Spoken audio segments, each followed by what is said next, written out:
IMAX లో ఇప్పుడు speed news చూద్దాం.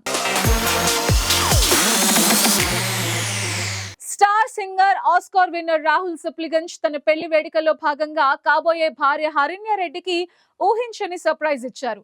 ఆమె వీరాభిమాని అయిన team India star spinner Yuzvendra Chahal ని నేరుగా తమ సంగీత్ వేడుకకి ఆహ్వానించి ఆశ్చర్యపరిచారు. తన ఫేవరెట్ క్రికెటర్ ని చూసిన హరిణ్య ఆనందానికి అవధులు లేకుండా పోయాయి. ఈ అపురూప క్షణాలకు సంబంధించిన ఫోటోస్ ప్రస్తుతం సోషల్ మీడియాలో వైరల్ గా మారాయి. ఈ నెల 27న రాహుల్ హరిణ్యల వివాహం జరగనున్న నేపథ్యంలో ప్రీ వెడ్డింగ్ వేడుకలు ఘనంగా జరుగుతున్నాయి. రజనీకాంత్ కమల్ హాసన్ కలయికలో రానున్న చిత్రంపై నెలకొన్న సందిగ్ధత వీడింది.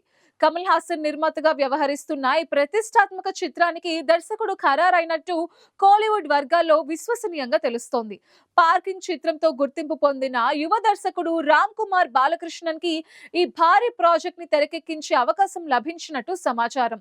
గత కొంతకాలంగా ఈ సినిమాకి దర్శకుడిని ఎంపిక చేసే విషయంలో విస్తృత చర్చలు జరిగాయి. తొలుత లోకేష్ కనగరాజ్ పేరు ప్రముఖంగా వినిపించినప్పటికీ ఆయన ఈ ప్రాజెక్ట్ నుండి తప్పుకున్నారు. ఆ తర్వాత దర్శకుడు సి సుందర్ పేరు తెరపైకి వచ్చింది. అయితే ఆయన వినిపించిన హారర్ కథ రజనీకాంత్ కి నచ్చకపోవడంతో ఆ ప్రయత్నం విరమించుకున్నారు.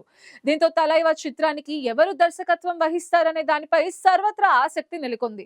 రీసెంట్ గా డైరెక్టర్ రామ్ కుమార్ బాలకృష్ణన్ వినిపించిన కాలేజ్ బ్యాక్ డ్రాప్ కథ రజనీకాంత్ తో పాటు నిర్మాత కమల్ హాసన్ కి కూడా విశేషంగా నచ్చటంతో వెంటనే ఆమోదం తెలిపినట్టు తెలుస్తోంది. చిన్న సినిమాగా రిలీజ్ అయి పెద్ద విజయం సాధించిన చిత్రం రాజు వెడ్స్ రాంబాయ్. బాక్స్ ఆఫీస్ వద్ద సంచలన విజయాన్ని అందుకున్న ఈ చిత్రం రిలీజ్ అయిన ఫస్ట్ డేనే పాజిటివ్ టాక్ తెచ్చుకుంది. ఈ సినిమా 3 రోజుల్లోనే 7.5 కోట్ల గ్రాస్ వసూలు చేసి ట్రేడ్ వర్గాలను ఆశ్చర్యపరిచింది. ప్రత్యేకంగా తెలంగాణ ప్రాంతంలో ఈ చిత్రం మంచి కలెక్షన్స్ రాబడుతోంది. ప్రమోషన్స్ కంటే మౌత్ టాక్ ఈ సినిమాకి పెద్ద బలంగా మారింది. చిత్రం సక్సెస్ కావడంతో రాజు వెడ్స్ రాంబాయ్ ఎప్పుడు ఏ ప్లాట్ఫామ్ ను స్ట్రీమ్ అవుతుందన్న కుతూహలం పెరిగింది.